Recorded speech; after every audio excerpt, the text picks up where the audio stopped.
علی بھائی اگلا سوال ہے، آپ جماعت اسلامی اور تنظیم اسلامی کو بھی بریلوی دیوبندیوں کی طرح فرقے کیوں نہیں سمجھتے، جبکہ انہوں نے بھی تو دوسرے فرقوں کی طرح اپنی مساجد اور نصاب بھی الگ سے بنا رکھا ہے؟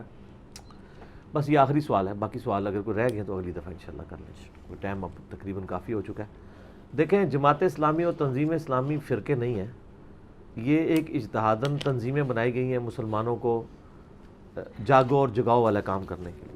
یہ فرقے اس وقت ہوتے کہ جب یہ لوگ مسجدیں اپنی علیحدہ بنا کے کہتے ہیں کہ فلاں کے پیچھے نماز نہیں ہوتی، آپ ہماری مسجد میں آؤ، ایسا تو نہیں ہے۔ اور مسجدیں بھی الگ کیا ہیں، ان کے صرف مراکز الگ ہیں، وہ مسجدیں نہیں ہیں، ان کے دفاتر ہیں۔ آپ جہلم شہر میں تقریباً کوئی 50 کے قریب بریلویوں کی مسجدیں ہیں، 30-40 دیوبندیوں کی ہوں گی، اہل حدیث کی بھی 15-20 ہوں گی، شیعہ کے بھی آپ کو 8-10 امام بارگاہیں ملیں گی، لیکن جماعت اسلامی کا ایک ہی مرکز آپ کو ملے گا۔ اگر وہ علیحدہ سے فرقہ ہوتا تو 5-10 مسجدیں تو انہوں نے بنائی ہوئی ہوتی، وہ ان کے دفاتر ہیں، مسجد کم دفتر، یعنی وہ 2 in 1 ہے۔ ان کے لوگ دوسری جگہوں سے آ کے وہاں پہ صرف جب اتوار دن کوئی مجلس ہوتی ہے، اجلاس ہوتا ہے، وہاں پہ بیٹھتے ہیں۔ ادروائز وہ اپنے اپنے علاقوں میں جہاں بریلویوں کی مسجد بریلویوں کے پیچھے نماز پڑھ رہے ہوتے ہیں، جہاں دیوبندیوں کی مسجد دیوبندیوں کے پیچھے پڑھ رہے ہوتے ہیں۔ یہی تنظیم اسلامی کا حال ہے، لہٰذا ان کو فرقہ کیسے کہیں؟ فرقے تو وہ ہوتے ہیں جب مسجدیں بناتے ہیں، اپنی مسجدیں الگ کر کے، اپنے بزرگ علیحدہ کر کے، دوسروں کو کہتے ہیں اس مسجد میں تو نماز ہی نہیں ہوتی ہے، ہمارے پیچھے آؤ۔ یہ تو وہ نہیں کر رہے، یہ تو زیادتی ہے۔ باقی علمی اختلاف آپ کسی سے رکھ سکتے ہیں، لیکن جو جرم جس کے اندر نہیں ہے وہ جرم ان کے اندر آپ داخل نہ کریں۔ یہ ان کا کوئی اس طرح کا جرم نہیں ہے کہ انہوں نے مسجدیں علیحدہ کی ہوئی ہوں۔ اور پھر اس سے بڑھ کے تنظیم اسلامی، جماعت اسلامی کی جو مسجدیں ہیں اس میں ٹالرنس کا لیول میں آپ کو یہ بتا دوں کہ آپ اس مسجد میں جا کے جس مرضی طریقے سے نماز پڑھیں، آپ کو کوئی ایسے آنکھ اٹھا کے بھی نہیں دیکھے گا۔ جائیں آپ جماعت اسلامی کی مسجد میں، عموماً وہ حنفی ہیں، آپ جا کے اونچی آمین پہلی صف میں امام کے پیچھے کھڑے ہو کے کہیں، سر نماز پڑھنے کے بعد وہ یہ بھی نہیں دیکھے گا کہ کس نے آمین کہی ہے۔ یہ ہو سکتا ہے جس نے آمین کی ہے اس کو اچھے طریقے سے ویلکم کہے کہ یار یہ بھی میری مسجد میں ہے۔ یہ حوصلہ دیوبندیوں بریلویوں میں ہے؟ سر وہ تو ان کو تو آگ لگ جاتی ہے، وہ کہتا ہے نکل جاؤ، جاؤ اپنی مسجد میں جا کے نماز پڑھو۔ آپ چلے جائیں، نہ جماعت اسلامی کی مسجد میں تنظیم اسلام، بلکہ وہ تو باقاعدہ لکھا ہوگا۔ یہ وہ مسجدیں ہیں جن میں فرقوں کے نام نہیں لکھے ہوئے ہوں گے، یہ جماعت اسلامی کی مسجد ہے، یہ نہیں لکھا ہوگا، یہ تنظیم اسلامی کی مسجد ہے، نہیں لکھا ہوگا۔ مجھے جب پہلی دفعہ ڈاکٹر سٹار صاحب کا تعارف ہوا نا، میں اپنے آفس کے کام کے سلسلے میں 2007 میں کراچی گیا تھا، تو ڈیفنس میں ہمارا ایک ہاسٹل تھا، اس میں ہم رکے۔ جب زور کی نماز کا وقت آیا نا، تو میں نے اس کو سیکورٹی گارڈ کو کہا یار میں تو نماز جماعت سے پڑھوں گا، مجھے کوئی مسجد بتاؤ۔ کہنے لگا سر آپ کو یہاں 15 منٹ واک پہ جانا پڑے گا، سمندر کے کنارے کے سے قریب ہی ایک مسجد ہے بہت بڑی، وہاں نماز پڑھیں۔ تو میں نے کہا ٹھیک ہے، میں نکل گیا، پوچھتے پوچھاتے پہنچ گیا۔ جب میں وہاں پہنچا تو بائی چانس جماعت ہو چکی بھی تھی، میرا خیال تھا وہاں پہ 1:30 بجے نماز ہوگی، لیکن 1 یا 1:15 بجے ہو چکی تھی۔ بہت بڑی مسجد۔ اب میں تو کٹر بریلوی تھا نا اس وقت، تو میں سونگنا شروع کیا کہ یہ مسجد کس فرقے کی ہے۔ بڑا سونگیا جی، نہیں پتہ لگا، کیونکہ اس میں کوئی علامت ہی نہیں تھی، نہ یا اللہ یا رسول اللہ لکھا تھا، نہ یا اللہ مدد لکھا تھا، نہ حق چاریہ لکھا تھا، نہ کوئی پنجا لگا ہوا تھا۔ صاف ستھری مسجد، ایڈی بڑی مسجد، غلطی نال بھی کوئی چیز نہیں تھی لکھی ہوئی۔ میں سوچ میں پڑ گیا یہ مسجد کس فرقے کی ہے۔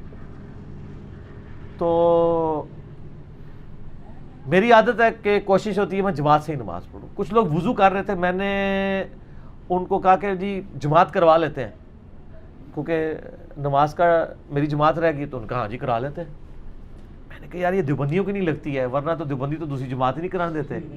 بریلویوں والی کوئی دور دور تک اس میں نشانی نہیں ہے مسجد میں، بریلوی قائل ہیں دوسری جماعت کے، اہل حدیث والا بھی کوئی رنگ نظر نہیں آ رہا۔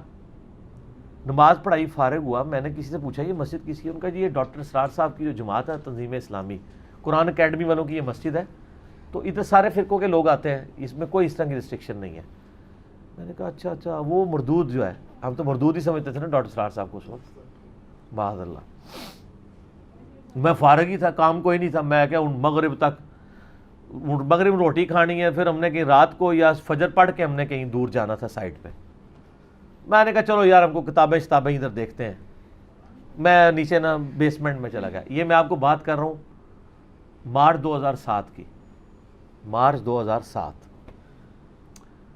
تو کیونکہ 23 مارچ 2007 کو میری ملاقات ہوئی تھی مفتی منیب الرحمان صاحب سے، تو وہ میں اسی ٹور میں ہوئی تھی ملاقات، بڑی لمبی ملاقات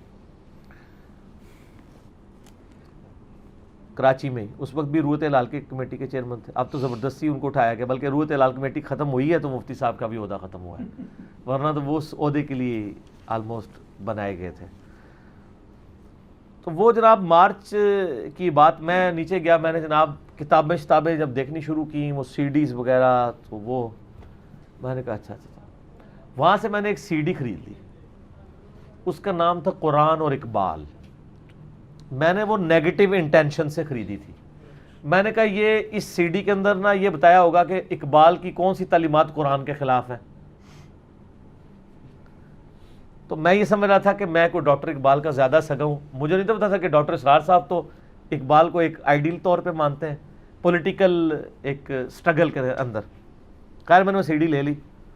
سر اس ایک لیکچر نے میری لائف بدل دی قرآن کی طرف. جب میں نے آ کے وہ سنی نا تو مجھے پہلی دفعہ احساس ہوا کہ سب سے پہلے تمہیں قرآن پڑھنا چاہیے پری ڈیٹرمنٹ رزلٹس کے بغیر. تو میں نے قرآن پڑھنا شروع کیا تو آہستہ آہستہ میرے عقیدوں کی اصلاح ہوئی. پھر میں ڈاکٹر صاحب کے پاس گیا، دستبوسی کی، ان کو بتایا بڑی ڈیٹیل. 2 دفعہ میری ان کی بڑی لمبی ملاقات ہوئی، بڑی شفقت فرمائی. تو میں نے کہا ڈاکٹر صاحب آپ کی وجہ سے اللہ تعالیٰ نے ہمیں ہدایت دی ہے. ڈاکٹر صاحب کی آنکھوں میں آنسو آ گئے. انہوں نے کہا بیٹا آپ اللہ کا شکر ادا کریں، اللہ تعالیٰ نے آپ کو بہت بڑی دولت دے دی ہے، توحید کی دولت، الحمدللہ. تو میں آپ کو بتا رہا تھا کہ مسجدوں کو سونگنے سے پتہ چل رہا ہوتا ہے، وہاں ایسا نہیں. ابھی بھی آپ گلزار قائد ایئرپورٹ، پرانے ایئرپورٹ کے پاس گلزار قائد ہے، آپ وہاں چلے جائیں، بہت بڑی ایک مسجد ہے تنظیم اسلامی کی، بیسمنٹ بھی ہے، یہ بھی ہے. اس کے بعد بہت بڑا لکھا ہے یہاں پہ حرمین شریفین کی طرح تمام مکاتب فکر کے نماز پڑھنے والوں کو عام اجازت ہے. سر آپ اس مسجد میں چلے جائیں، آپ کو پتہ نہیں چلے گا یہ بریلویوں کی ہے، دیوبندی کی ہے، اہل حدیث کی ہے، شیعہ کی ہے. آمین بھی خوب اونچی ہو رہی ہوگی. ظاہر ہے اگر نمازی بھی بہت ہوتے ہیں، 300-400 نمازی نماز پڑھ رہے ہیں، اس میں سے 50 بھی آمین کہہ دیں تو یہی لگتا ہے سارے کہہ رہے ہیں، کسی کے ماتھے پہ بل نہیں آتا. حالانکہ جو امام مسجد ہے وہ بغیر رفع الیدین کے اور اونچی آمین کے بغیر نماز پڑھاتا ہے، اور وہ ڈنڈی بھی نہیں مارتا دیوبندی بریلویوں کی طرح کہ ولد الضالین کے فوراً بعد سورت شروع کر دیں. تسلی سے آمین سنتا ہے، مسجد گونجتی ہے، پھر وہ قرات شروع کرتا ہے. ورنہ یہ تو وٹ چڑھ جاتا ہے، ان کو فوراً شروع کر دیتے ہیں قرات، ان کو دبانے کے لیے کچھ فیل نہیں ہوتا. تو اگر یہ فرقے ہوتے، یہی جماعت اسلامی، آپ چلے جائیں کسی بھی مسجد کے اندر. میں یعنی کئی بار جماعت اسلامی کی مسجد میں کبھی میں چلا جاؤں نماز پڑھنے کے لیے، وہ امام مسجد صاحب مجھے مصلی پہ آگے کر دیتے ہیں. اب میں رفع الاجدین سے اونچی آمین کہہ کے جاری نماز پڑھا رہا ہوں، پیچھے کسی کے ماتھے پہ بال تک نہیں آتا. یہ ٹالرنس موجود ہے تو یہ فرقہ نہیں ہے. فرقے کی پہلی نشانی یہ ہوتی ہے کہ دوسرے سے نفرت اور اس کے پیچھے نماز نہ پڑھنا. یہ تو تنظیم امت کے لیے ایسٹ ہے جنہوں نے کم از کم فرقہ پرستی کو توڑا ہے. باقی آپ علمی اختلاف رکھ سکتے ہیں اپنی جگہ، کسی سے بھی رکھ سکتے ہیں، لیکن یہ فرقہ واریت کی لعنت سے کافی حد تک وہ آزاد ہے، ان کے اندر یہ نفرت نہیں پائی جاتی. تو وہ قرآن اکیڈمی تھی، مجھے بعد میں پتہ چلا، اور مجھے یہ بھی پتہ چلا کہ وہی قرآن اکیڈمی ہے جس کے اندر ڈاکٹر اسرار نے بیان القرآن ریکارڈ کروایا، ٹھیک ہے، جس میں وہ آپ دیکھتے ہیں 1998 میں انہوں نے 25 روزوں میں روزانہ 4 گھنٹے ریکارڈنگ کر کے پورا قرآن 108 گھنٹوں میں ریکارڈ کرایا ہوا ہے. کمال ہے وہ بیان القرآن. 8 بھی سنے تو جناب انسان کا ایمان تازہ ہو جاتا ہے، جتنی محنت سے انہوں نے ریکارڈنگ کرائی. وہ اس قرآن اکیڈمی والی مسجد کے اندر کرائی تھی 1998 کے اندر. تو یہ قرآن اکیڈمی تھی. تو آپ اگر آپ سمجھتے ہیں کہ میرے دعوے غلط ہیں، آپ اپنے اپنے علاقوں میں جہاں جہاں مراکز قائم ہیں تنظیم اسلامی کے یہ یا آپ جماعت اسلامی کے، آپ وہاں ہاتھ چھوڑ کے نماز پڑھیں، آپ ٹکی رکھ کے پڑھیں، بغیر ٹکی کے پڑھیں، اونچی آواز سے پڑھیں، آدھی آہستہ آواز سے پڑھیں. میں نہیں سمجھتا آپ کو کوئی بندہ اوئے بھی کرے گا یا پوچھے گا بھی آپ کس فرقے کے ہیں. وہ کوئی نفرت نہیں کریں گے. جب یہ نفرتیں نہ پائی جا رہی ہوں تو پھر سر آپ ان کو یہ تو نہ کہیں. اور مسجدیں بھی ان کے صرف مراکز ہیں، انہوں نے پیرلل میں مسجدیں نہیں بنائی ہیں. ڈاکٹر اسرار صاحب بھی اس کے سخت خلاف تھے، مودودی صاحب بھی خلاف تھے کہ بھی مسجدیں ہم نے قبضے میں نہیں کرنی ہیں، بلکہ یہ مسجدیں ہماری مسجدیں ہیں، انہی کے پیچھے نمازیں پڑھنی ہیں. مراکز انہوں نے اس لیے قائم کیے ہوئے ہیں کہ جب آپ کی مسجد میں تو آپ نے پہلے لکھا ہوتا ہے کہ یہاں کا امام اور خطیب انفی بریلوی، انفی دیوبندی، اہل حدیث ہوگا، کسی کو امام کی اجازت کے بغیر یہاں درس کرنے کی اجازت نہیں ہے. تو میں پوچھتا ہوں اجازت کے بعد درس کرنے کی اجازت ہے؟ تو یہ کیوں کہانی لکھی ہوئی ہے کہ اجازت کے بغیر نہیں ہے؟ آپ لکھیں اجازت ہی کوئی نہیں ہے. کیونکہ آپ اجازت دیں گے کسی اور کو کہ آ کے یہاں بیان کریں؟ تو پھر یہ کیوں لکھا ہے کہ امام کی اجازت کے ساتھ؟ سیدھا سیدھا لکھیں کہ کسی کو اجازت نہیں ہے. ہاں امپلائڈ ہے، اس کے اندر چھپا ہوا ہے. ٹھیک ہے نا جی. پھر اس سے بڑھ کے لکھا ہوتا ہے یہاں پہ خطیب وہ ہوگا، اور وہ پکی کر کے نا ایک بڑی سی ماربل کی سل بنا کے دیوار کے اندر کندہ کی ہوئی ہوتی ہے کہ اس مسجد میں امام اور خطیب کا فقہ حنفیہ بریلویہ، فقہ حنفیہ دیوبندیہ کے ساتھ تعلق ہونا ضروری ہے. جو امام رضا بریلوی یا شاہ عبدالحق محدث دہلوی کے عقائد کے ساتھ اتفاق رکھتا ہو. اتنے سخت پوری ایک یعنی آپ سمجھ لیں بڑی موٹی قسم کی انہوں نے وہ ساری باتیں لکھی ہوئی ہوتی ہیں، اور مسجد بول کے خود بتا رہی ہوتی ہے کہ میں مسجد کس کی ہوں، بلکہ مسجدوں کے نام بتا رہے ہوتے ہیں. سر اگر میں آپ سے کہوں کہ ایک مسجد کا نام ہے بہار مدینہ، بریلویوں کی، ہاں دیکھ لیں. ٹھیک ہے نا، کس طرح آپ کو فوراً اندازہ ہو گیا. ایک مسجد کا نام ہے توحید. کیوں بریلوی نہیں توحید کو مانتے؟ ہائے، توحید مانتے ہیں لیکن مسجد توحید کو نہیں مانیں گے. چڑ ہے، نشانی بنی ہوئی ہے. اس لیے کہ اگر میں کہوں کہ مسجد کا نام ہے مسجد امام ابو حنیفہ یا مسجد عبداللہ ابن مسعود تو دیوبندی رکھیں گے. تو کیوں دیوبندی بہار مدینہ کیوں نہیں رکھ سکتے؟ ان کو مدینہ کی بہار سے کوئی پیار نہیں ہے. اہل حدیث کو کوئی پیار نہیں ہے عبداللہ ابن مسعود کے ساتھ. ٹھیک ہے. اور پھر جان بوجھ کے ایسے نام رکھیں گے جس میں لوگوں کو تکلیف پہنچے، کامن ٹرمز کے اوپر نہیں آئیں گے. ہم G10 میں رہتے تھے، 2003-04 کی بات ہے. بہت بڑی مسجد تھی، اس مسجد کا نام تھا مسجد مغیرہ ابن شعبہ رضی اللہ تعالیٰ. میں نے کہا یار یہ مغیرہ ابن شعبہ، عام بندے کو کدھر پتہ ہے یار ان لوگوں کے نام؟ یہ تو اب ہم نے تھوڑی سی حدیثیں بیان کر کے بتا دیا ہے کہ مغیرہ ابن شعبہ ہے کون ہے. جب فلاں شخص فلاں کو ملنے آیا، اس نے ممبر پہ علی پہ لعنت کی، تو وہ پتہ کہتے یہ فلاں کون ہے، تو پھر لوگوں کو پتہ چلا. تو مجھے اس وقت بالکل کوئی تعارف نہیں تھا. تو میں نے کہا یار یہ بھی کوئی صحابی کا نام ہے؟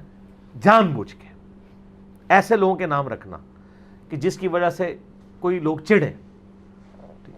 اس کے اگینسٹ F10 میں ہم کچھ عرصہ رہے، وہاں پہ مسجد تھی عمار ابن یاسر. تو عمار ابن یاسر کا نام عموماً تھوڑی بہت بھی جس نے اسلامی ہسٹری پڑھی ہے اسے پتہ ہوتا ہے، کیونکہ ہمیں پتہ ہے کہ حضرت عمار کے والد یاسر، ان کی ماں سمیہ اسلام کے پہلے شہید ہے. یہ ہمیں کالجز میں یونیورسٹی میں پڑھایا جاتا ہے. حضرت عمار ابن یاسر جانے بچانے. اور اب تو سر جو ہمیں عمار کا تعارف ہے، ہائے ہائے ہائے ہائے. ٹھیک ہے جی، اب کا عمار اور وہ عمار تو بہت فرق ہے. ٹھیک ہے. تو پھر مجھے اندازہ ہوا کہ یہ ایک دن میرے آفس کے کولیگ میرے پاس آئے نا، مجھے کہنے لگے یار ہمارے محلے میں ایک مسجد ہے، تو اس میں نا کچھ صحابہ کے نام لکھے ہوئے ہیں لیکن کچھ بڑے آکورڈ نام ہیں جو میرے علم میں نہیں ہے. تو میں نے کہا وہ اشرم بشرا ہوں گے. کہتا نہیں اشرم بشرا بھی نہیں یار، ان کے نام بھی میں نے ہٹائے گئے ہیں، وہ کوئی اور ہی نام ہے. میرے کان کھڑے ہو گئے. میں نے کہا دیوبندیوں کی مسجد تو نہیں ہے؟ کہتا ہاں وہ ہے دیوبندیوں کی مسجد ہے. تو میں نے کہا نام کیا ہے؟ اب نام سنیں. نام لکھے ہوئے حضرت ابو بکر عمر عثمان و علی. ٹھیک ہے، نو رولا، نو ایشو. اچھا، اس کے بعد نام ہونا چاہیے تھا حضرت طلحہ، زبیر، عبد الرحمن بن عوف، ابو عبیدہ ابن جراح. کہتا نہیں 3 نام اور لکھے ہوئے ہیں. میں کون سا؟ مغیرہ ابن شعبہ، عمر ابن عاص، اور تیسرے کون ہو گئے؟ بوجھو.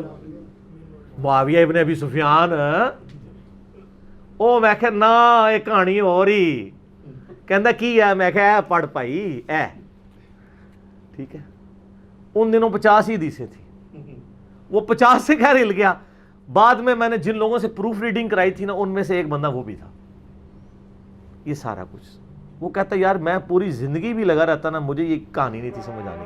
پھر اللہ نے ہدایت دی اس حوالے سے کہ انہوں نے سنت کے مطابق نماز شروع کر دی. بائی برتھ تو وہ دیوبندی تھے، لیکن پھر ان کو آہستہ آہستہ اب ان کی وائف جو ہے وہ الہدا سے کورس کیا ہوا ہے، وہ بچیوں کو پڑھاتی بھی ہیں. اللہ تعالیٰ نے اب اذان عشاء شروع ہونے لگی ہے، تو انشاءاللہ اسی پہ کنکلوڈ کرتے ہیں. اللہ تعالیٰ سے دعا ہے جو حق بات میں نے کہی اللہ تعالیٰ ہمارے دلوں میں راسخ فرمائے. اگر جذبات میں میرے منہ سے کوئی غلط بات نکل گئی اللہ تعالیٰ ہمارے دلوں سے معاف کر دے.